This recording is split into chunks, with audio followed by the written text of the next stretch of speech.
How much did the league consider some of these pitfalls when agreeing to allow the Raiders to move to Vegas, and will you work with the Raiders to help make sure? Brandon Marshall also said that putting 21-year-old kids in Vegas near the Strip can be overwhelming. How much do you plan to work with the Raiders to help ease any of those concerns?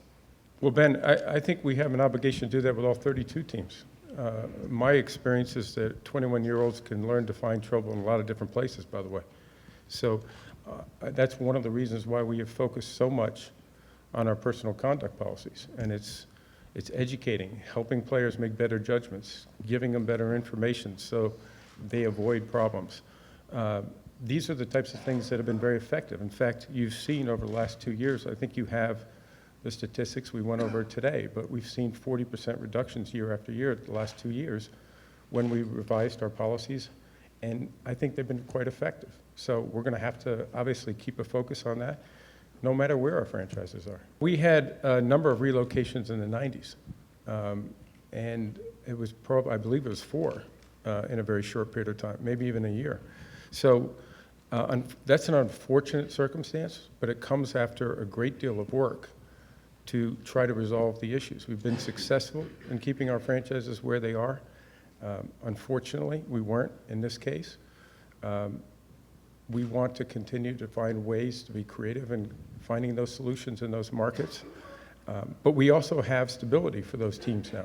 Those teams, that wasn't something that just started in the last year or two. They've been struggling with stadiums for at least a decade in almost every one of those cases. I think society in general has a little bit of a change as respect to gambling in general. We've seen that.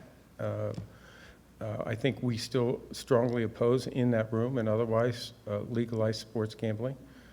The integrity of our game is number one. We will not compromise on that. But I also believe that Las Vegas is not the same city it was 10 years ago or 20 years ago. It's a much more diverse city. It has become an entertainment mecca. It is the fastest growing city in the country. So I think when you look at what Las Vegas is today, what it was a decade, 2 ago, I think it's a much different city. And they made a very compelling proposal, which the ownership obviously approved overwhelmingly. Would you take them off the board, or would you ask for that? I don't think we're contemplating that at this point, in large part because you have the regulatory environment there, which actually could be beneficial in that case. So we'll study it further, but I think at this point in time, that's not our position. Are there any caveats in the agreement that are specific to Las Vegas that relate to the gambling issue? We did not change any of our gambling policies in the context of the Raiders relocation. It wasn't necessary. The Raiders didn't ask us to do that. We don't see that as changing our current policies.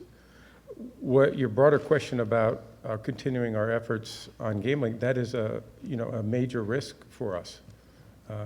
And I think we have to make sure that we continue to stay focused on making sure that everyone has full confidence that what you see on the field is not influenced by any outside factors. That's our number one concern. That goes to what I consider the integrity of the game. And we will not relent on that.